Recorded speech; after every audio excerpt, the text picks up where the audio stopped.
I heard them planning my funeral through the thin wall while I was still breathing, not whispering, not crying, planning, calmly, practically, as if I were already lying in the ground and the dirt had settled.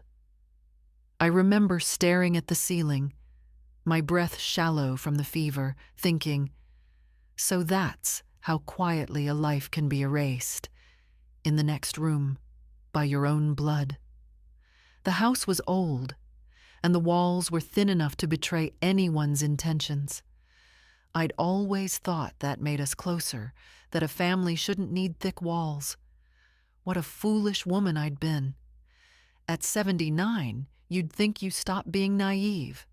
But no, some lessons arrive late, like unwelcome visitors. Her color was terrible this morning, my daughter-in-law whispered. Fiona, a woman who could make kindness look like suspicion. She won't last the month, my son answered.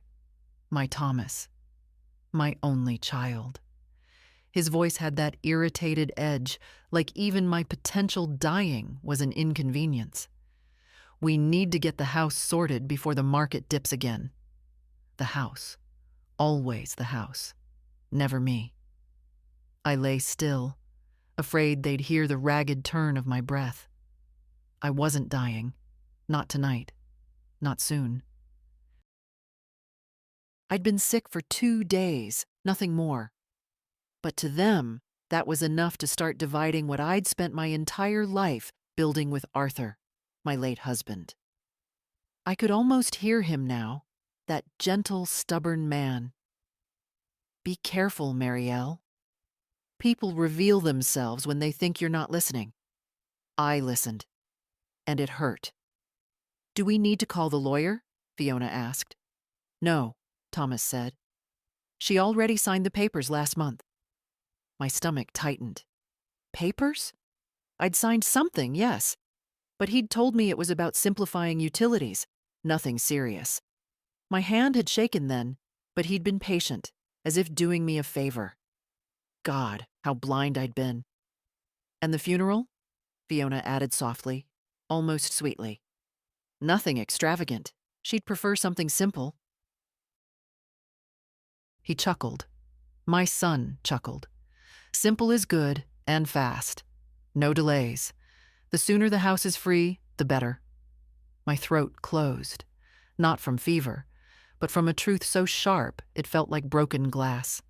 I tried to shift in bed, carefully, slowly. My bones felt fragile, as if the years had finally caught up tonight of all nights. My hand reached for the glass of water on my nightstand, but I stopped halfway. I didn't want the sound of it revealing that the dead woman was still alive. They moved on to money then, my investments. The bank accounts I'd trusted Thomas to organize. They spoke of them like items on a shopping list. Not once, not even once, did they say my name with softness or worry, only impatience. If she gets worse, call Dr. Myers, Fiona said. She won't need him, Thomas replied. And silence settled, heavy and final as soil. I laid there long after their voices faded, staring into the dark. My fever was easing, strangely enough. Maybe anger burns hotter than illness. I felt something inside me shift, lift, straighten. Not revenge, not hysteria. Something simpler, older. Dignity waking up after a long sleep. I was still here, still breathing. And I would not leave quietly. I moved my legs off the bed, forcing my feet onto the cold wooden floor. For a moment the room tilted, but I held on to the dresser. My reflection in the mirror looked older than yesterday, but sharper too, alive in a way that frightened even me. They think I'm dying, I whispered to the woman in the glass. She did not look like someone who would give them what they wanted. I reached for my robe, steadying my breath. If Thomas believed I'd signed away my house, my life, then tomorrow I would find out exactly what he'd tried to take from me. But tonight, Tonight I simply stood there in the quiet, feeling the weight of betrayal settle into something colder, steadier. Resolve. The dead woman was walking again. By morning, the fever had loosened its grip, but the bitterness in my chest had only settled deeper. Sleep had come in scraps, a drift, a jolt, a memory of their voices behind the wall. I lay awake at dawn, listening to the radiator hiss, feeling the old ache in my knees return like an unwelcome guest. Age is funny. The body weakens, but the heart can still sharpen like a blade when pushed. I sat up slowly, my hands trembling slightly, not from illness, but from something heavier. The realization that the last few months hadn't been confusion or coincidence. They had been a pattern, a careful one. And I had walked right into it. I remember the first sign. It was such a small thing. Fiona offering to handle my shopping cart because she said the chip was failing. She smiled so warmly that day. A practiced smile, I see that now. She said she'd bring receipts, but somehow she never did. I told myself not to fuss, not to be suspicious. Suspicion felt unmotherly. Then Thomas suggested simplifying my finances, calling it streamlining. He sat at my kitchen table, spreading out papers as if he were guiding a child through her homework. Just sign here, Mom. You're making it too hard on yourself. I remember asking him twice, is this about the house? And twice he said no. The lie had slid out so easily I hadn't even seen it. I rubbed my temples now, feeling foolish and oddly steady at the same time. It's painful when you realize the trap was built slowly, kindly, with soft words and gentle hands. A long con, disguised as help. But the body understands when love has gone stale, long before the mind dares to name it. I swung my legs over the side of the bed again, feeling how fragile I was. My bones felt like they might splinter under a wrong thought. That weakness used to frighten me. Now it made me careful, deliberate. You don't need strength to stand up for yourself at 79. You need clarity. I looked around my bedroom, the one place still untouched by their intrusions. My husband's old sweater draped over the chair, his toolbox under the bed, though I hadn't opened it since he died. Dusty photographs on the dresser. Every corner held something honest. My son, on the other hand, seemed to prefer things stripped bare, simplified, including me. There was a time he'd come here after work, just to sit beside me and drink tea. A time he'd hug me without hesitation. A time he wasn't ashamed to say, "This is my mother." Years before Fiona taught him the language of convenience. I reached for my slippers and climbed to my feet. My legs complained, but they held. That's all I needed from them today. In the kitchen, the light was pale and cold. I turned on the kettle and stood by the window while it heated. My garden looked tired. Winter always made it look older, like me.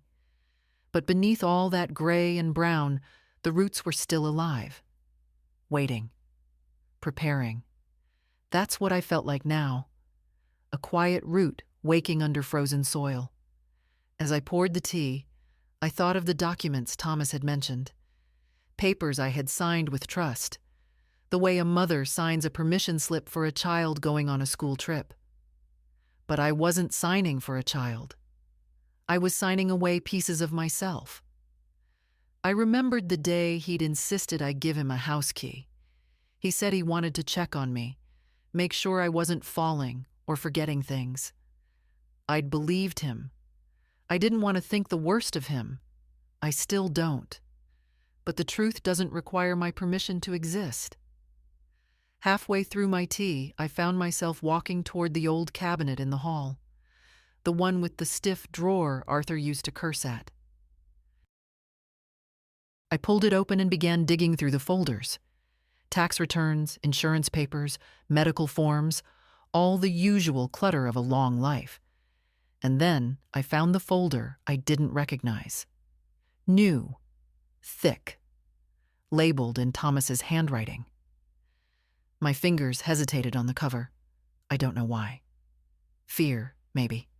Not of death, but of proof. When I opened it, I didn't feel surprised. I felt confirmed. Transfer authorizations. Access permissions. A preliminary agreement for sale. All with my signature. I sat down in the hallway chair because my legs couldn't hold my weight anymore. They weren't waiting for my death. They were preparing for it. And for the first time in a very long time, I felt something rise inside me. Not anger, not sorrow. Resolve. Cold. Quiet. Unmovable.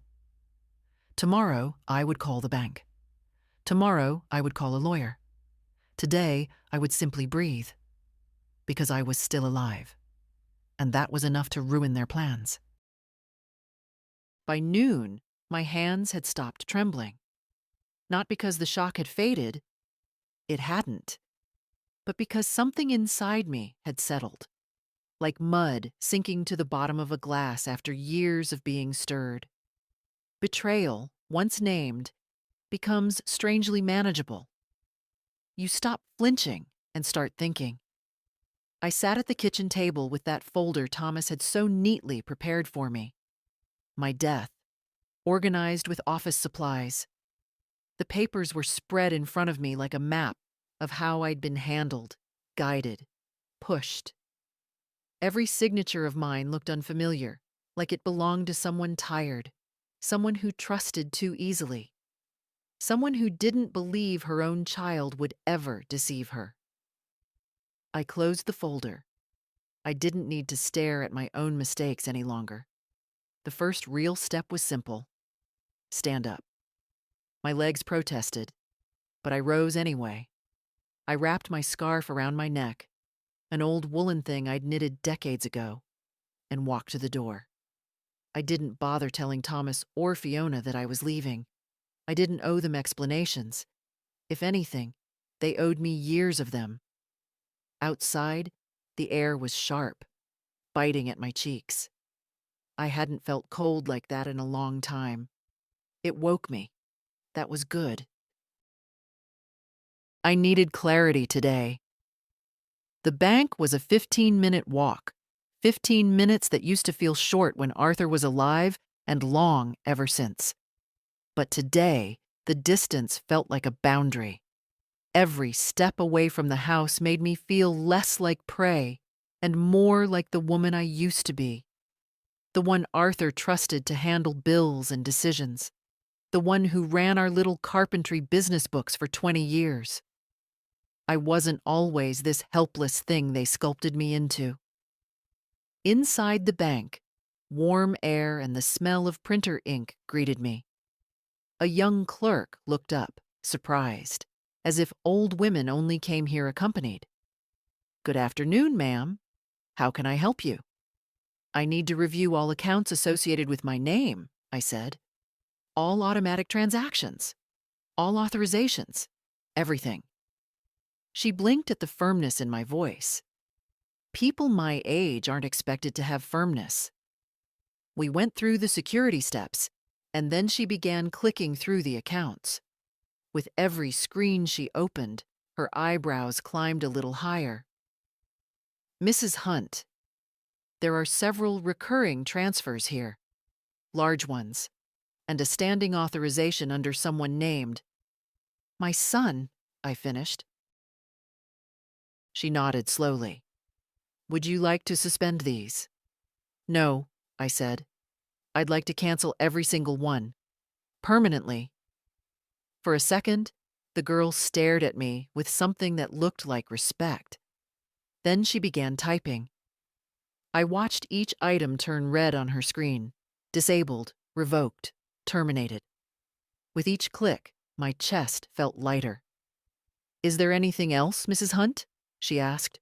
"Yes. I need to remove my son from any form of financial access. Effective, immediately. She hesitated. Are you sure? I met her eyes. I know exactly what I'm doing. When she finished the paperwork, she handed me a pen. My signature looked a little stronger this time. Walking out of the bank, I felt something I hadn't felt in years. Control. The sun was already dipping low, painting the buildings gold. I stopped on the sidewalk, breathing it in. Next step, a lawyer. Arthur had always handled the legal side of things, but after he died, I kept one name in my address book. A quiet man named Harold Fincher. He'd helped with Arthur's will. Fair, patient, kind in a way that didn't feel patronizing.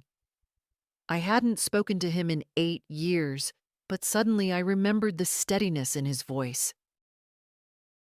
I dialed the number, expecting an assistant, but it was him who answered.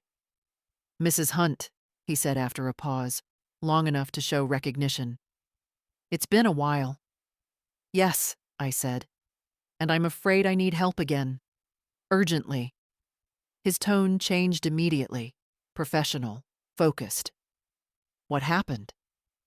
I looked down at my gloves, twisting the fingertips. I seem to have signed documents under false pretenses. I need to know exactly what authority my son has been given, and I need to undo it. Come in tomorrow morning, he said. We'll go through everything. You're not alone in this. Not alone. Funny how a stranger can offer what your own family won't. I hung up and began walking home, the cold biting deeper, but failing to reach the place inside me that had already turned to iron. As I approached the porch, I saw the thin wall where I'd heard them planning my funeral. I didn't look away. Tomorrow, I would learn what else they'd taken, and tomorrow I would take it back. The next morning, I woke before the alarm I hadn't used in years. It was still dark outside, that bluish winter dark that makes the world look half unreal. But I felt strangely awake. Not young. No, that ship sailed long ago. But present. Aware. Like someone who's finally stopped pretending she doesn't see the water rising around her ankles. My knees hurt as always, but pain felt like a companion today, not an enemy. I dressed slowly, choosing my heavier coat. Banks are always cold, as if they're storing winter between their walls. Before I left, I glanced at the thin wall again, the one that had betrayed my son's real thoughts. It no longer felt like the wall had betrayed me. They had? By the time I arrived at the bank, the morning rush had begun. But people parted around me the way they do when they think a woman my age is fragile.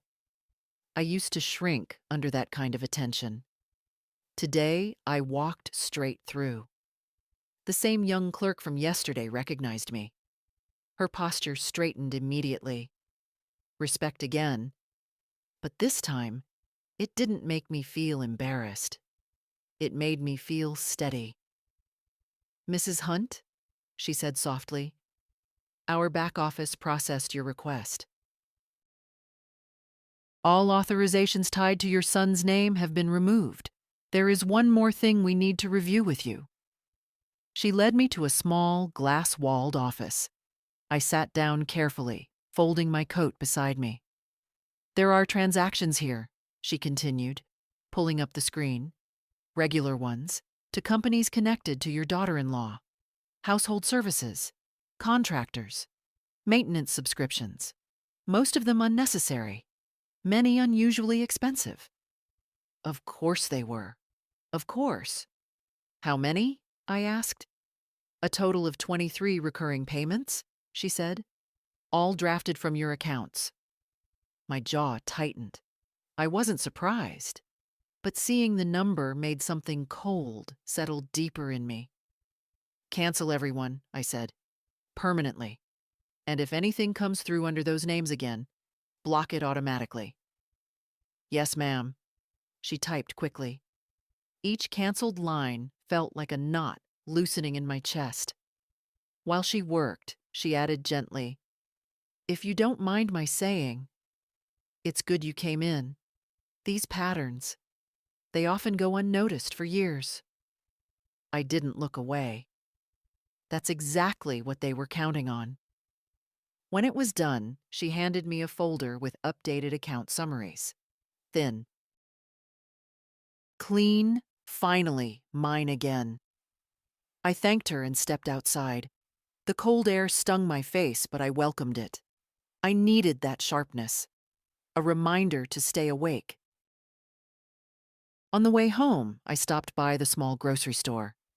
I didn't need much, just bread, eggs, tea, simple things. But as I stood in line, I realized how long it had been since I'd bought groceries for myself, not for guests I rarely saw, or dishes Thomas claimed he liked but never thanked me for.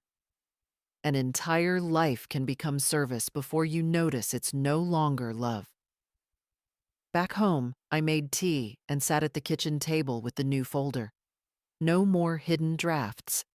No more signatures slipped under my hand. My accounts were protected now, but money was only one part of it. The house, the legal papers, the signatures I had given without understanding, those were next. At exactly 10, I left for Harold Fincher's office, a quiet brick building that had looked old even 20 years ago. When I walked inside, he came out from his office personally. He hadn't changed much, just more gray, more lines, but the same calm eyes. "Mrs. Hunt?" he greeted, shaking my hand gently. "Come in." I sat in the leather chair across from him and placed Thomas's folder on his desk. Harold opened it, his brows drawing together as he skimmed the contents. After a few minutes, he looked up. "These documents," he said carefully, "grant your son preliminary authority to act on your behalf. Not full power of attorney, but close enough if you were incapacitated. The property, yes, here. This is a preparatory agreement for sale. Not binding, yet. But if you hadn't come today—" He didn't finish. He didn't need to. My palms felt cold, but my voice stayed steady. "Can I revoke everything? Today?" "Yes," he said, "and I will help you do it." We spent the next hour going through each document. Revocations, protections, restrictions, safeguards. He explained what every paper meant, slowly, respectfully, something my own son hadn't bothered to do. By the time we finished, my hand ached from signing. But these signatures were different. These were mine, chosen freely. Before I left, Harold folded his hands and said quietly, "You're doing the right thing. People don't always change for the better as they age. But neither do you have to accept being treated as less than a person." I nodded, because I finally believed that. When I stepped outside, the sun had come out. Faint and winter weak, but still light. I stood there for a moment, breathing. Today, I had taken back my money. Tomorrow, I would take back my future. And then they would learn that the woman they were already burying was very much alive and no longer willing to serve as their silent convenience. By the time I reached home from Harold's office, the afternoon light had thinned into that gray-blue shade that always reminded me of early endings. But nothing was ending today. Not for me. If anything, a part of me felt as if someone had opened a long, locked window inside my chest. The air was cold, but it was mine. I hung my coat, made tea, and sat at the dining table with Harold's printed documents.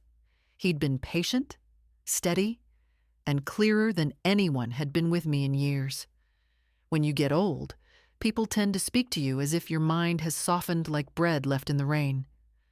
But he didn't. He spoke to me the way Arthur used to, directly, respectfully, expecting me to understand. And I did. more than Thomas had ever imagined. On the top was the summary. Your property is secure. No agreements can proceed without your explicit presence and signature. A simple sentence. But to me, it felt like reclaiming a limb I thought I'd lost. I ran my fingers along the edge of the papers, remembering Harold's last words before I left his office. "You're not fighting your son," he said quietly. "You're reclaiming your autonomy." Autonomy. I'd forgotten I ever had such a thing. The kettle clicked off, pulling me back. As I poured the tea, memories rose like dust from old corners. It had started after Arthur died. The first time Thomas said, "Mom, you shouldn't be dealing with this alone," I felt gratitude. Then came, "Mom, let me handle this," which felt comforting. Then, "Mom, just sign here," which felt inevitable. Somewhere along the way, I stopped being a mother and became a task to manage, a responsibility to reduce, a resource to control. Not anymore. After finishing my tea, I went to the cabinet in the hallway, the same one where I'd found the troubling folder. I opened the lower drawer, the one Arthur used for his tools. My hands hesitated when I saw his handwriting on an old envelope tucked under a rusted wrench. "For Marielle, in case you ever need to stand your ground. Trust Arthur to speak across years." Inside was a list of contacts he'd left for future safety, our insurance agent, a financial advisor, even an elder rights consultant, someone he once said every aging person should have just in case the world grows colder. The world had grown colder, but Arthur, in his quiet wisdom, had warmed my path again. I placed the envelope carefully on the dining table. Tomorrow, I would call every number. Not because I feared Thomas anymore, but because I refused to let anyone guide my life for me. As I moved through the house, checking windows, touching furniture, I felt as if I were reintroducing myself to my own home. This place had held me through 40 years of life. Through joys, losses, birthdays, illnesses, repairs, celebrations. It had seen me whole. It had seen me broken, but never defeated. In the living room, I sat on Arthur's old armchair, the one Thomas always said I should replace because it looks outdated. Outdated. That word had bruised me more than I admitted. But sitting in it now, the fabric sun-faded and soft, I felt anchored. Thomas didn't know this house. He knew its value, yes, but not its history, not the memories woven into every creak of the floorboards. And that, perhaps, was why he could plan to sell it so easily. I closed my eyes and breathed deeply. Tomorrow, I would secure the trust. Tomorrow, I would put every safeguard in place. But tonight, I allowed myself a moment of quiet. For the first time in years, I didn't feel like a burden waiting to be pushed aside. I felt like a woman reclaiming the ground beneath her feet. And the strangest part? It didn't feel like rebellion. It felt like coming home. The next morning began with an unusual kind of silence. Not the heavy kind that settles after disappointment, but the alert kind, like the pause between a lightning flash and thunder. I knew the storm would come. People who rely on your weakness don't stay quiet once they sense you've slipped out of their grasp. It didn't take long. At 9:17 a.m., my phone rang. Thomas. I let it ring until it stopped. At 9:19, again. Then 9:22. Then 9:27 with a text. "Mom, something's wrong with the accounts. Call me. Now." I sat at the kitchen table stirring my tea. It tasted different today. Calmer, maybe because I wasn't swallowing it with resentment or fear. I let the phone vibrate on the table like a wasp trapped under glass. He'd find out everything soon enough. The cancellations, the revoked authorizations, the freeze on transfers, the limits set only under my signature now. At 9:35, Fiona called. Her ringtone had always grated on me. A high, chiming thing she'd set herself when she helped me organize the phone. This time, I muted it without hesitation. Then came her message, sharp and clipped. Marielle, the mortgage payment bounced. What did you do? We need to resolve this immediately. Call me. Mortgage payment. My mortgage had been paid off 26 years ago. What they were paying was their mortgage, the large, stylish house they insisted they needed to accommodate future family gatherings. Family gatherings I wasn't invited to anymore. I disabled notifications for both of them. By 10:00, the calls had become frantic. The polite concern had evaporated. Now there was urgency, almost accusation. I wasn't afraid, but I could feel my heartbeat in my hands, pulsing steadily. Not from panic, but from the undeniable truth that I was doing something my son never expected. Choosing myself. Around noon, the house fell quiet. My phone stopped its shaking. Even the street outside felt still. I thought perhaps they'd given up for the day, but people don't give up on things they think they own. At 12:40, a car door slammed outside. Not just closed, slammed. I recognized Thomas's stride on the walkway. Heavy, fast, irritated. The sound of a man who thought he was arriving to fix a mistake. I didn't stand. I didn't rush. I let him ring the bell. Mom! His voice was sharp through the door. Open up. We need to talk. Right now. I walked to the hallway slowly, letting each step steady me. When I opened the door, Thomas looked rattled. Truly rattled. His hair was uncombed, and the phone in his hand was lit with alerts. Why aren't you answering? He demanded. Because I didn't want to, I said simply. He stared, taken aback, as if it had never occurred to him that I was allowed to refuse. There's an issue with the bank, he said quickly, stepping inside without waiting for permission. All the payments you set up, the ones we agreed on, they're bounced or canceled. Mom, what did you sign? Who did you talk to? I closed the door gently behind him. I talked to my bank. And? His voice cracked on the edge of anger and fear. And I canceled every financial authorization you had. For a moment, he didn't breathe. Then, you what? I didn't flinch. I took back control of my accounts. His face darkened, the way it used to when he was a child caught lying about something small, a broken window, a stolen coin. Except this time the stakes were bigger. His voice rose. You can't just do that.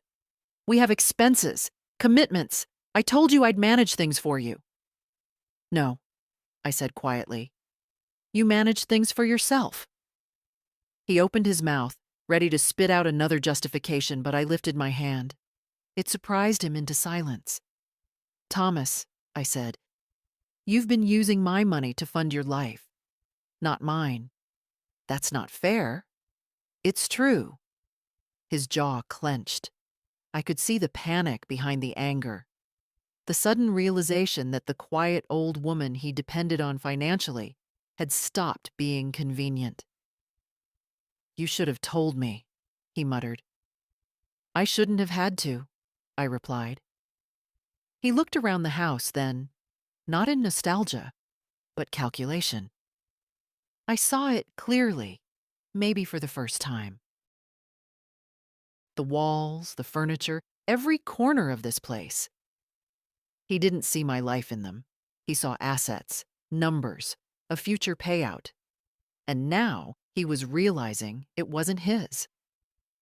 Mom, he said slower, trying gentleness like a borrowed coat that didn't fit. This isn't good for you. You're confused. Fiona thinks, Thomas, I said softly. I heard you planning my funeral through that wall. Silence. The thick, suffocating kind. His mouth fell open, then closed. Color drained from his face. For a moment, he looked like a boy again. A boy who'd been caught not just lying, but being cruel. Mom, that's not... You misunderstood. I didn't, I said. Not a single word. He swallowed hard. He had no excuse ready, no trick this time. I stepped aside. Thomas, I need you to leave. His eyes widened. You're kicking me out. I'm asking you to go, I corrected, before you say something that will make this worse. He hesitated, but only for a breath. Then he stormed out, slamming the door behind him. The house shook, but I didn't. For the first time in years, I didn't. I stood there in the quiet entryway, my hand on the doorframe, feeling my pulse return to its steady, rightful pace. They thought I was dying. They were wrong. I was waking up. After Thomas left, the house felt strangely calm. Not empty. Calm, as if the walls themselves had exhaled. I stood in the hallway for a long moment, letting the silence settle on my shoulders like a shawl. It didn't feel heavy. It felt earned. But calm is fragile. By mid-afternoon, I felt the exhaustion creeping up on me, not from age, but from truth finally being spoken aloud. Confrontations, even quiet ones, take more strength than people realize. I made myself a bowl of soup and sat by the window. The winter light was thin, almost transparent, sliding across the old wooden floor. I traced the grain with my eyes, remembering how Arthur and I had chosen these planks ourselves. We wanted something honest, not shiny, not fashionable. Honest, the kind of wood that ages with you, not against you. As I ate, my phone buzzed, a gentler vibration than the frantic calls earlier. Lily, my granddaughter, the one person in this family who visited because she wanted to, not because she needed something signed. Her message was simple. Grandma, are you home? Can I stop by? I didn't answer with words. I just typed, yes, dear. 15 minutes later, I heard her knock. That soft double tap she'd always used since she was a child. Never demanding, always respectful. When I opened the door, she stood there with her scarf half askew, her cheeks pink from the cold, and a small grocery bag in her hands. Grandma, she breathed out, relief flooding her face the moment she saw me. I was worried. Dad's been, well, dramatic. I stepped aside, letting her in. Come in, Lily. Take off your coat. You look frozen. She smiled, but it was a sad smile, the kind a young woman shouldn't have to learn yet. Once inside, she set the grocery bag on the counter. I brought tea. Real tea, not those dusty bags you keep in the back of the cabinet. I raised an eyebrow. So now you're inspecting my cabinets? Only the ones that endanger taste buds. Her humor made something inside me loosen.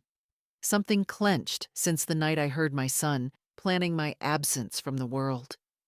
We sat at the table, and she brewed the tea with that concentrated seriousness young people rarely give to anything anymore. When she finally sat down, she folded her hands and looked at me the way a doctor might look at a patient. Except there was love in her eyes, not assessment. Grandma, she said softly, what's going on? Dad wouldn't tell me. He just said you're being difficult. When he uses that word, it usually means he's the one in the wrong. I didn't answer immediately. I watched the steam curl up from my cup, the way it faded, leaving nothing behind. Funny how some things vanish without a trace, and yet the absence remains. Finally, I said, I heard them, Lily. Through the wall, your father and Fiona. They were discussing my funeral. She froze, The color drained from her face. My God, she whispered. They didn't. They did. Her hand flew to her mouth, eyes shining with a fury I had never seen in her. It wasn't the loud kind. It was the kind that made me proud. The quiet, steady fire that comes from recognizing injustice, not from theatrics. How could they? She murmured. You're here. You're healthy. She broke off, swallowing. I placed my hand over hers. People show who they are when they think you're not listening. She squeezed my fingers, her own trembling. What did you do? I protected myself. I told her. Not every detail, but enough. The bank, the canceled authorizations, the lawyer, the house secured. As I spoke, her expression shifted from shock to something fiercer, more determined. Good, she said finally, with a firmness that surprised even her. Good. It's about time someone told them no. I studied her face. So much of her mother in her kindness, so much of Arthur in her steady gaze. Not much of Thomas at all, thank God. She lifted her eyes to mine. Grandma, she said quietly, just tell me this. Are you safe? Yes, I answered, for the first time in a long while. She nodded slowly, as if absorbing the weight of that truth. Then she stood and moved around the kitchen, opening a cabinet, searching. What are you looking for? I asked. A vase, she said. I brought you flowers, but Dad's surprise visits always make me hide them. He thinks it makes you clingy.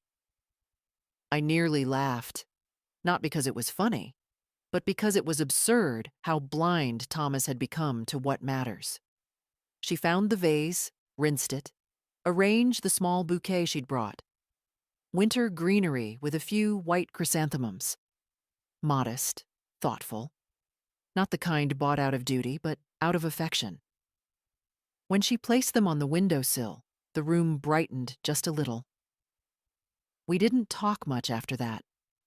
We didn't need to. She stayed until evening, until the room turned dark and the streetlights cast long shadows on the floor. When she finally put on her coat, she hugged me. Tightly, the way someone hugs a person they refuse to lose. Before leaving, she said, "If they give you trouble, I'll be here in 10 minutes. I don't care what they think." I cupped her cheek. You're the one good thing they haven't managed to ruin. Her eyes softened. They never will. When the door closed behind her, the house didn't feel lonely. It felt protected. For the first time, I wasn't standing alone, and that made all the difference. That evening, after Lily left, I found myself moving around the house the way one moves through a museum of their own life, touching picture frames, adjusting curtains, straightening a stack of old recipe books. Not because anything needed tidying, but because I finally felt present inside these walls again. Not hidden, not cornered. Present. I made myself a light supper, ate half of it, and left the rest. And as I washed my hands, I realized something. The dread that had sat in my stomach for months was gone. Fear had thickened around me for so long that its absence felt like someone had opened a window in a stale room. Around 9 p.m., my phone buzzed again. This time it wasn't a frantic call or a threat disguised as concern. It was a message from Lily. Grandma, did you know Dad's hosting a family dinner tomorrow? At Aunt Helen's house? I blinked at the screen, unsure if I'd read it correctly. A family dinner. Tomorrow. No one had said a word to me. Before I could respond, she wrote again. I overheard him. He said you shouldn't come because you get overwhelmed. I let out a slow breath. Overwhelmed. That was the newest word they'd been using. Not elderly, not fragile, not forgetful. Overwhelmed. A modern, polite way to exclude someone without sounding cruel. My fingers hovered above the screen before I typed. I wasn't invited. A moment later, I'm so sorry. I don't understand what they're doing. I did. For the first time, I truly did. People don't push you out all at once. They do it centimeter by centimeter, kindness by kindness, until the door closes and you find yourself outside without remembering when you stepped through it. I set the phone down and stared at the dark window. My reflection looked tired, but not defeated. Just older. Older in a way that sees clearly. The next morning, Lily came early, her hair still damp from a rushed shower. She looked upset in that earnest young way. Sincerity written all over her. "Grandma," she said before even taking off her coat, "I need to tell you something else." She sat down, twisting her gloves in her hands. "Yesterday, after I left you, Dad and Fiona were talking in the kitchen." She hesitated.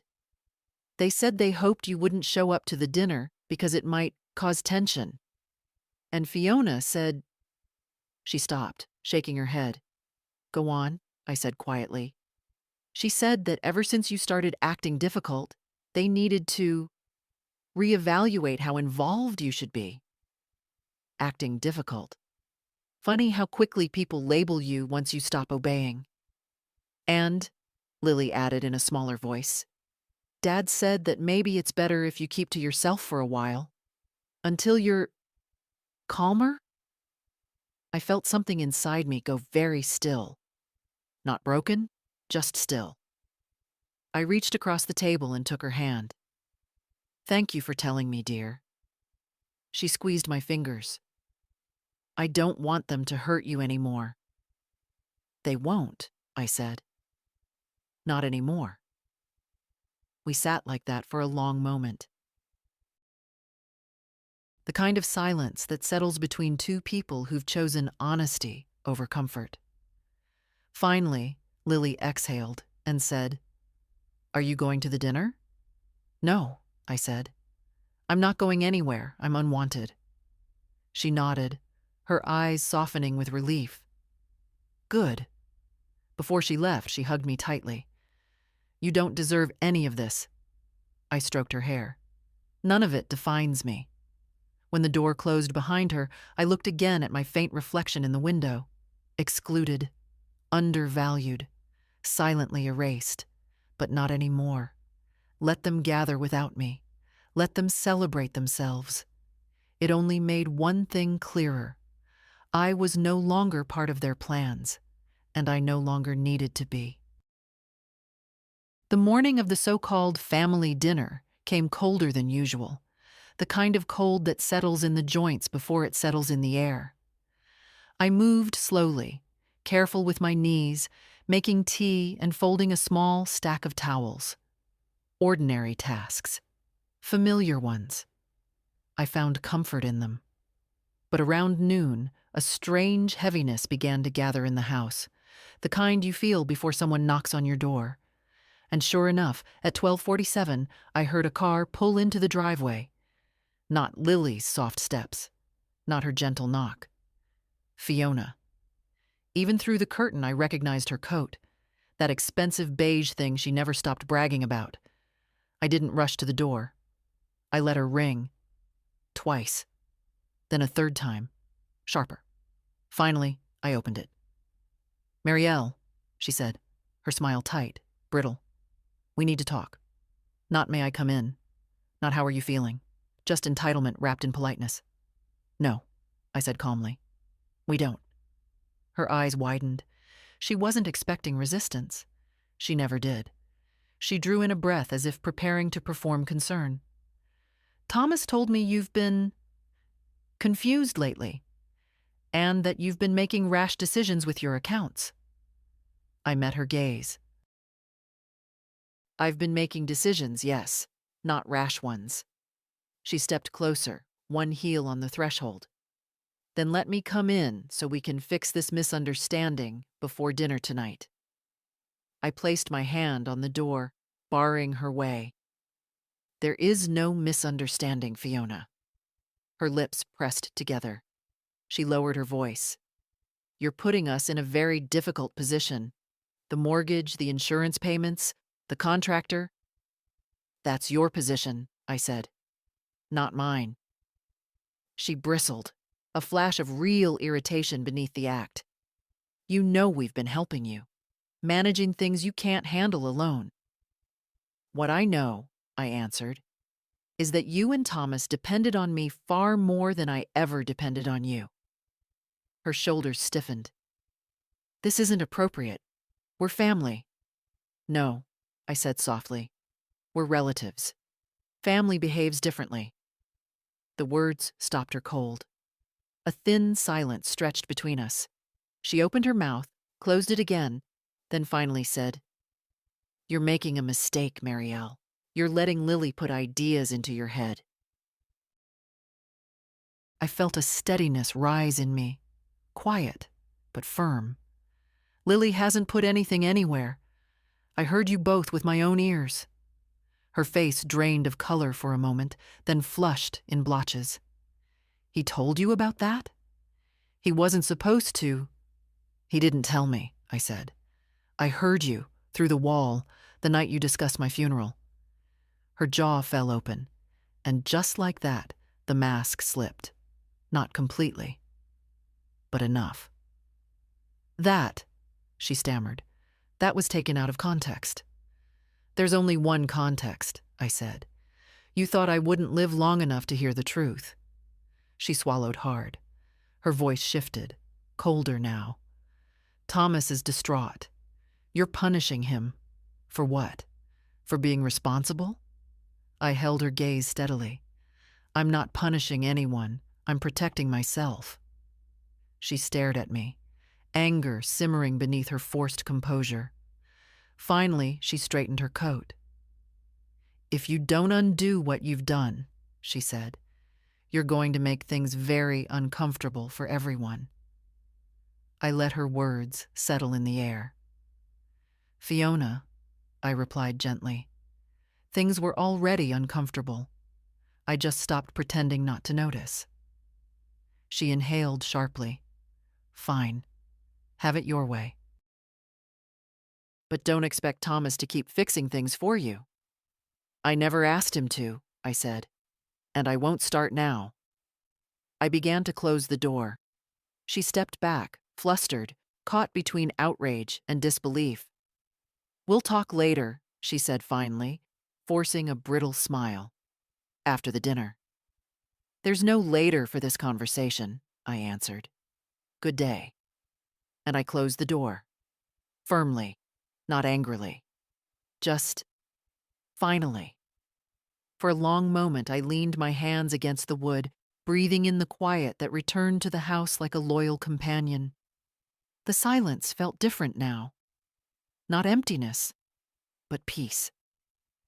For the first time in years, I didn't feel watched, or managed, or controlled. Just standing there in my own hallway, I felt something settle deep inside me. I wasn't afraid of them anymore. Thomas didn't come back that same day, but absence, I've learned, doesn't mean peace. It just means someone is gathering their anger into a tighter ball. By the next morning, the tension in the air was so sharp, it felt like you could slice bread with it. I'd just sat down with my tea when his car pulled up. No hurried steps this time, no frantic knocking. He walked to the door with the heavy determination of someone who'd decided what story he needed to believe about me, and was ready to force it into place. I opened the door before he had a chance to knock. Mom, he said immediately, not warm, not gentle. Controlled. We need to clear the air. No, I corrected softly. You need to speak. I'm listening. That's not the same thing. He exhaled sharply, brushing past me into the house. For a moment, I let him. Old habits die loudly. but I didn't follow him to the living room. I stayed standing near the doorway, forcing him to turn and face me. He looked tired, but not the kind of tired that comes from remorse, the kind that comes from being inconvenienced. "Mom, why are you doing this?" he asked. "You're acting like I'm some kind of villain." "I'm acting," I said, "like someone who understands what happened." He shook his head. "You're not well. You misheard things. Fiona and I would never, Thomas." I interrupted him gently. "I heard you planning my funeral, through the wall, word for word." His mouth opened, then closed. Shame flickered in his eyes, brief, unconvincing. He swallowed. "People say things when they're stressed," he muttered. "You were sick. We were worried. We were trying to be practical." "Practical?" I repeated softly. "Is that what you call dividing my belongings before I was gone?" He winced. "Good. Pain means truth has landed somewhere it didn't want to go." "Mom, this isn't fair," he snapped suddenly. "I've been taking care of everything for you. Bills, paperwork, the house. You were taking care of yourselves," I said. "Not me." He took a step closer. His voice dropped. "Fine. Let's say mistakes were made. But canceling access? Talking to lawyers? Do you have any idea what position you've put us in?" "I'm not responsible for your position," I said. "Just my own." The room went still. He stared at me, searching for the mother he used to manipulate so easily. The one who apologized even when she'd done nothing wrong. The one who signed papers because he said it was easier. But she wasn't here anymore. "Is this because of Lily?" he asked finally, bitterness curling around her name. "She's filling your head with nonsense." I felt something cold settle inside me. "No," I said. "Lily is the only one who hasn't lied to me." He flinched, but anger swallowed the hurt almost instantly. "So that's it? You're choosing her over your own son?" I looked at him for a long moment, really looked at him. Not the man I raised, but the man he chose to become. And the truth was simple, clean, without dramatics. "I'm choosing honesty," I said, "and she's the only one offering it." He stared at me, stunned. Not because the words were cruel, but because they were true. And truth, when spoken without apology, becomes its own kind of force. His voice cracked then, sharp and defensive. "You're making a mistake, Mom. You're pushing us away." "No," I said quietly. "You pushed first. I just finally stepped out of the way." For a moment, he looked like he might yell, or cry, or both. But instead, he turned toward the door. "This isn't over," he said. "You can't manage on your own. You'll realize that soon enough." I opened the door for him. "I've realized something else instead," I said. "You only come when you need something." He stopped in the doorway, shoulders tight. "That's not true." "Then tell me," I said, my voice soft but steady. "One day, just one, when you came because you wanted to see me. Not my checkbook, not my signature. Me." Silence. He had no answer. Finally, he walked out. Not fast, not angry, just defeated in a way he didn't want to name. I closed the door carefully behind him. My hands were steady. My breathing was steady. And for the first time in many years, my heart was steady too. Not because the hurt was gone, because the truth had finally taken its rightful place. He didn't stay gone for long. Men like Thomas never do. When a door closes on them, they circle back, convinced that pressure is the same thing as love.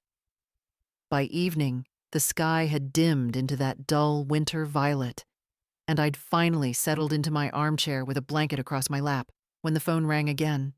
Not a call this time. A message. We need to talk. Tonight. I'm coming. Not a question. Not a request. A declaration. The tone of someone who still believed this house answered to him. I set the phone aside. I didn't tell him yes. I didn't tell him no. But at 7:11 p.m., I heard the gravel shift under his tires. No hesitation this time. He marched straight to the door and knocked hard, 3 times, the sound rattling the glass. I opened it without a word. He walked in before I stepped aside. The air around him carried that smell of cold anger, metallic, sharp. "Mom?" he started, pacing already. "This has gone far enough." I closed the door, leaning on it for support, though not from fear. My body tires faster now. That's all. Thomas stopped in the middle of the living room. His jaw was tight, his eyes restless. Like a man who had already rehearsed the speech he wanted to give and only needed me standing still for it. "You can't do this," he said. "You can't just cut us off financially. We have responsibilities. Your decisions affect more than just you." "My decisions," I answered, "affect me. That's who they belong to." He laughed, a short, bitter sound. "You're being manipulated. Lily has filled your head with ideas. She doesn't know anything about obligations, about—" "Stop," I said softly. He froze. Not because my voice was loud, but because it wasn't. I took a slow step toward him. "You keep blaming Lily because you don't want to face what you did." "I didn't do anything," he snapped. "You're blowing everything out of proportion." I studied him for a long moment. The crease between his brows, the way he couldn't quite meet my eye. And then I said the sentence I'd held in my chest for days. "I heard you planning my death." He flinched as if struck. "You don't understand what that conversation was." "I understood exactly what it was," I said. "You were preparing for a life where I wasn't here. That's not fair. It's honest," I said, "which is more than you've been with me." He pressed his palms to his forehead and began pacing again. "If you undo all this, we can fix things. But right now, you're putting us in a terrible position. Fiona is furious. We're behind on bills. This was all set up." "Without my knowledge," I reminded him. "Without my consent." His shoulders tensed. He turned sharply toward me. "You owe us some support," he said. Not shouted. Worse, stated as if it were fact. "Oh?" I repeated, the word tasting sour. "For what?" "For years we've helped you. You helped yourselves." My voice remained soft, but the air around us shifted. "Every month you took money. Every year you asked for more. I said yes because I believed it brought us closer. But it only made you comfortable. It didn't make you grateful." He shook his head, angry tears at the corners of his eyes. Not sadness, but frustration. Children hate when the parent they control stops being controllable. "I'm your son," he said hoarsely. "You're supposed to help me." "I did," I said. "I helped you grow into a man. What you did afterward was your choice." He swallowed hard. "So that's it? You're cutting me off?" "I'm letting you stand on your own legs," I said. "Something you should have learned a long time ago." His expression contorted. Not rage now, but a deeper panic. "What do you want from me?" he whispered. "What will make this stop?" I felt something quiet settle in me. The final truth. "I want nothing from you," I said. "Just honesty. Just kindness. But you haven't offered either in years." He stared at me, really stared, as if seeing someone he didn't recognize. And maybe he was. I walked to the door and opened it. "Good night, Thomas." He hesitated, His jaw trembled. For a moment, I thought he might apologize. But pride is a stronger chain than love. "This isn't over," he said again. "No," I answered. "But the old way is." He walked out into the cold, shoulders rigid, breath sharp in the winter air. I closed the door gently. My hands were steady. And for the first time as a mother, I'd stopped excusing the inexcusable. The next morning, the house felt strangely peaceful, as if it too understood that something important had shifted. Not finished, no, the road wasn't that short, but shifted. A weight had moved from my chest to the space just above my ribs, where determination lives. I made oatmeal, added a little honey, and actually tasted it. Funny how food changes when you stop eating out of habit and start eating because you're still here, alive, stubbornly alive. By midday, the sun had pushed through the clouds, a thin winter sun, but warm enough to stretch across my kitchen table. I sat there, going through Harold's documents again. Protective measures, revocations, clauses, safeguards, all written in a language that would have intimidated me once, but not now. Not when the alternative was surrender. At 1:30, I heard a soft knock. Not urgent, not demanding. Lily. When I opened the door, she was holding a small box of pastries from the bakery she always loved as a child. She held them up with a shy grin. "I thought, maybe you'd want these." "I always want pastries," I said. "Come in." We sat at the table, and she opened the box. The smell of butter and cinnamon filled the kitchen. For a moment, we just ate quietly, the way family should. After a while, she wiped her fingers and said softly, "Grandma, Dad's been calling everyone. He's saying you're being manipulated, that you're unstable, that you're not thinking clearly." I nodded, unsurprised. A person who loses control always claims the other is unreasonable. Her face tightened. I told him I'm not getting involved, but he was angry. At me. "I know," I said gently, "and I'm sorry he put you in that position." She hesitated, chewing on her lip. "I don't like seeing you go through this." "I've gone through worse," I said, "but never with this much clarity." Then I placed the folder on the table. Thick, unmistakably important. "Lily," I began slowly, "I need to talk to you about something I've decided." Her brows lifted. "All right." I opened the top page. The newly drafted trust Harold had prepared. The trust that would protect the house, the savings, everything Arthur and I had built across our lives. "This," I said, sliding it toward her gently, "is what I'm leaving behind." She blinked, confused. "Leaving to who?" "To you." Her breath caught. "Grandma, no, I don't need anything from you. I just want—" "I know," I said. "That's why you're the only one I trust with it." She looked at the papers, then at me, eyes glistening. "But it's too much. And Dad, your father will be angry," I said.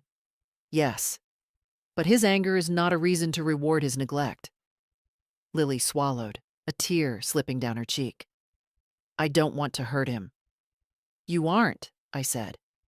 "His choices hurt him, not mine, and not yours." She wiped her face quickly, embarrassed, but I took her hand. "Lily, listen to me," I said softly. "This isn't just about inheritance. This is about dignity, about making sure what I spent a lifetime working for doesn't become a trophy for people who only showed up when they needed something." She nodded slowly, her fingers trembling in mine. I continued.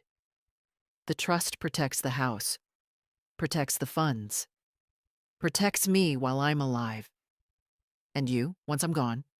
And no one," I added, "not Thomas, not Fiona. No one can touch it." Her eyes widened. So they can't undo this? No, I said. Harold made sure of it. For a moment, she just sat there, stunned, quiet. Then she whispered, "Why me?" I smiled. A small, tired smile. Because you see me, not my money, not my house. Me. She covered her mouth with her hand, shoulders shaking. I stood slowly, joints protesting, and pulled her into a gentle embrace. She held on tight, tighter than she ever had before. When she finally exhaled, she said, "Grandma, whatever happens next, I won't leave you alone." "I know," I replied, "and that's why I chose you." Later, when she left, the house felt full, not with noise, but with meaning. Real family doesn't take. It stays. It listens. It cares. And with the trust signed, sealed, and protected, I had finally taken back not just my life, but my legacy. They found out on a Thursday. Not because I told them, I hadn't intended to tell them anything, but because people who expect ownership over others' lives always keep sniffing around banks, offices, records, gossip. Entitlement has a way of pushing its nose through every crack. At 3:12 p.m., my phone lit up with Thomas's name. I let it ring. Then Fiona called. Then Thomas again. Then a message. "What is this trust? Why is the house locked legally? Call me now." I didn't. Instead, I folded laundry. Slowly, deliberately. The small domestic rhythm grounding me, while their panic thrashed against the distance I had finally built. By early evening, I heard their car. Not one this time. Both. Doors slamming, footsteps pounding up the walkway. I stayed in the living room, back straight, hands resting calmly on my lap. The knock came sharp, frantic. I opened the door. They pushed in without waiting. Thomas looked wild, hair disheveled, eyes frantic. Fiona stood behind him like a blade wrapped in silk. Her anger quieter, colder. "What did you do?" Thomas demanded, voice cracking with disbelief more than rage. "Mom, what on earth did you sign?" I felt a strange stillness inside me, the kind that comes after you've accepted the truth about someone and stopped expecting kindness. "I protected myself," I said. "You locked us out of everything," Fiona snapped, stepping forward. "The accounts, the property, even future decisions. What kind of lawyer would let you do this?" "A competent one," I said gently. Thomas ran a hand through his hair. "This is insane. That trust, it gives Lily control, not us. Lily. She's a child. She's 25, I corrected. Old enough to know the difference between love and convenience." They both froze, because the accusation stood naked in the air, and neither of them could deny it. Thomas's face flushed. "So you're just cutting us off? After everything we've done for you?" "Tell me," I said, keeping my voice soft. "What exactly have you done for me in these last years?" Silence. Not the thoughtful kind, the guilty kind. Fiona stepped forward, recovering her composure first. "This trust can be contested. You're vulnerable. You were pressured." I almost laughed. Not unkindly, but with the weary knowledge of someone who has finally stopped being underestimated. "My lawyer explained the protections," I said. "It cannot be challenged. Not by you. Not by anyone." Thomas shook his head violently. "You choose her over your own son? Over your family?" "You chose money over your mother," I replied. And I finally listened. His mouth opened, closed, opened again, like he was searching for the right apology but kept choking on pride instead. "You're going to regret this," he whispered. Not a threat. A wounded prophecy. "No," I said. "I regret the years I believed you needed me, when all you needed was my silence." Fiona exhaled sharply, her composure cracking. So what now? We're just cut out? You removed yourselves, I said, when you began planning a life without me in it. Thomas's eyes flickered. Shame, disbelief, a hurt he didn't expect to feel. I never meant to lose you, he said, voice suddenly small. I nodded. But intention doesn't erase harm. And silence doesn't erase truth. For the first time since all this began, I saw it. The realization dawning in him that something precious had slipped through his fingers, something he thought was permanent, immovable, guaranteed by blood. He stepped back, breathing unevenly. Fiona touched his arm, guiding him toward the door. Before he left, he turned to me one last time. Is there anything I can do? He asked, but not kindly, desperately. Yes, I said. You can choose to be better, but I can no longer wait for that. His shoulders sagged. He nodded once, barely visible, and walked out. The house felt warm when I closed the door, not triumphant, not victorious, just honest. For the first time in years, I wasn't afraid of losing my family, because I finally understood.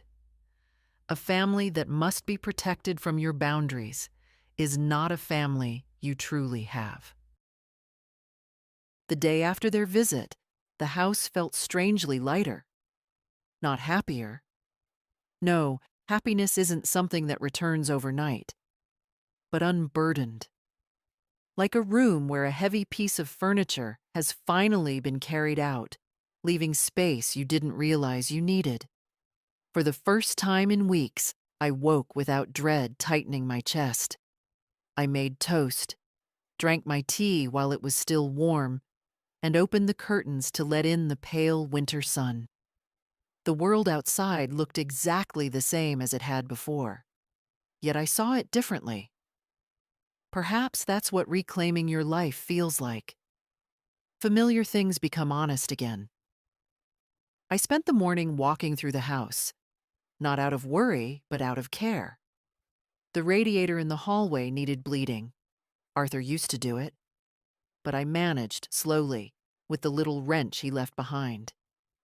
In the closet, I found an old quilt I'd meant to repair years ago. I spread it out on the dining table, running my hands over the stitching. Uneven, but warm. Made in a different life, when nights were filled with small comforts and not calculations about who might take advantage of me. I sewed for a while, my hands remembering the motions even if they moved slower now. Thread in, pull through, tighten. A simple, steady rhythm. The rhythm of someone who still has time. Around noon, I stepped outside into the crisp air. My garden lay dormant under frost, but the bones of it were still there.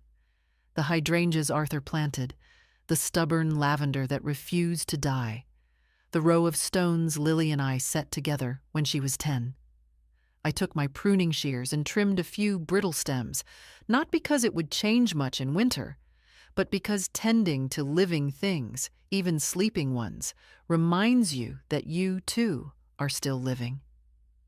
Inside again, I began sorting through drawers that hadn't been opened in years, not to prepare for anything, but to reclaim the space from the shadow of their plans. Old letters, birthday cards, photographs of vacations we could barely afford, but took anyway because life was short and love was longer then. I found Arthur's old compass, the one he carried on every hike. It didn't point north anymore, but holding it steadied me. He used to say, "A compass is only useful if you're honest about where you're standing." For the first time in a long while, I was. Later, I cooked myself a modest dinner, potatoes, a little chicken, a side of greens. No one to impress, no one to feed except myself. I ate every bite slowly, tasting things instead of swallowing them to get through the day. When I washed the dishes afterward, the warm water on my hands felt grounding, almost comforting. The evening came gently. I turned on the small lamp in the living room, the one with the yellow shade that makes the whole area feel softer. I sat in Arthur's old chair, wrapped in the half-mended quilt, and breathed in the quiet. Not loneliness, not fear, just quiet. I thought about the past weeks, the shock, the betrayal, the cold realization of what my own son had become. And yet, as I sat there in the soft light, I didn't feel broken. I didn't feel defeated. I felt something else entirely. I felt like a woman who had survived a storm by refusing to lie down in its path. A woman who had stood up when everyone expected her to fold. A woman who had learned, painfully and finally, that dignity is not given by others.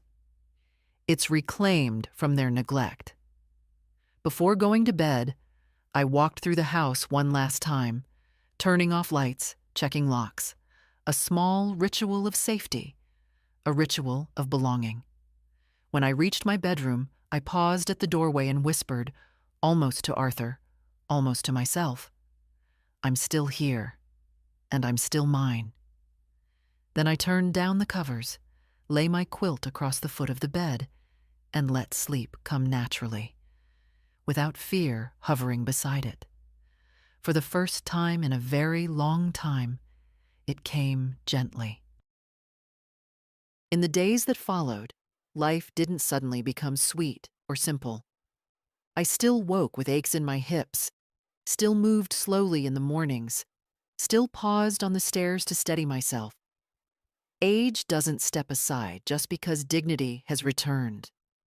But something inside me shifted, quietly, firmly, irrevocably.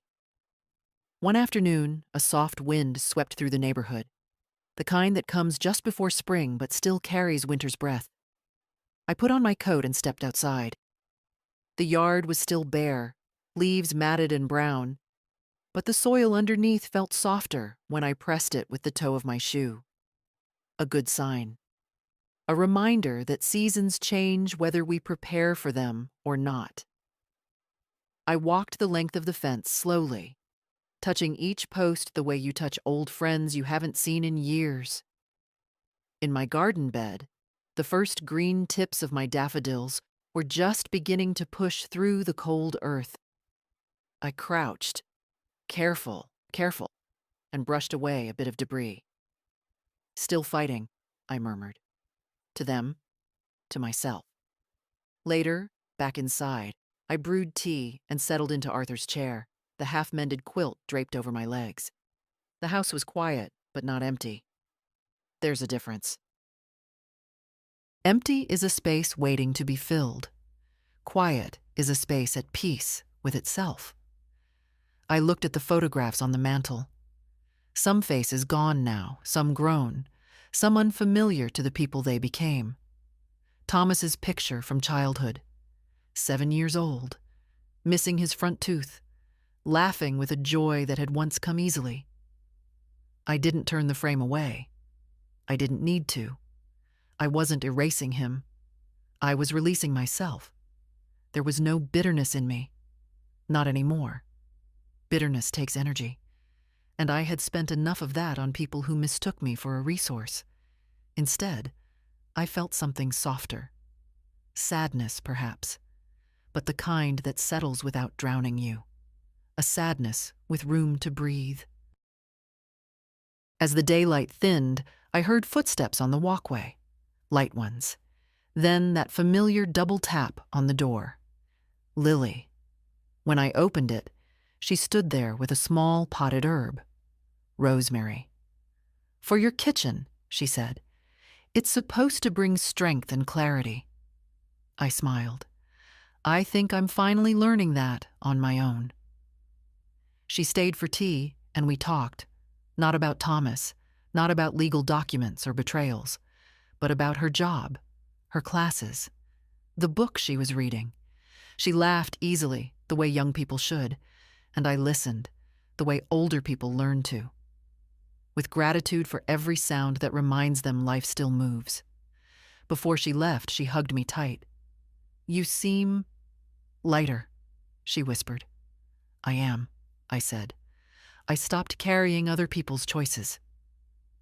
When the door clicked shut behind her, the house felt warm again, not because of the heater, but because someone had visited with love, not expectation.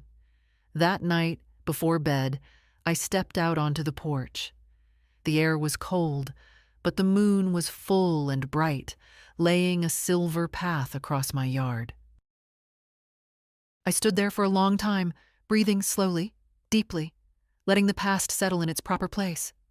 Behind me, not inside me. "They planned my funeral," I said softly into the night. But I stayed alive. And that was enough.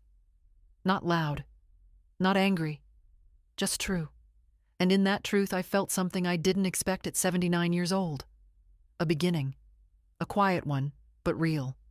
A life no longer shaped by fear or guilt or inherited expectations, but by choice. My choice. I turned back toward the house, switched off the porch light, and whispered a small, steady promise to myself. I'm still here, and I will live whatever time I have left with my head high. Then I closed the door gently, the way you close a book you finally understand. And if stories like this speak to your heart, stay with me.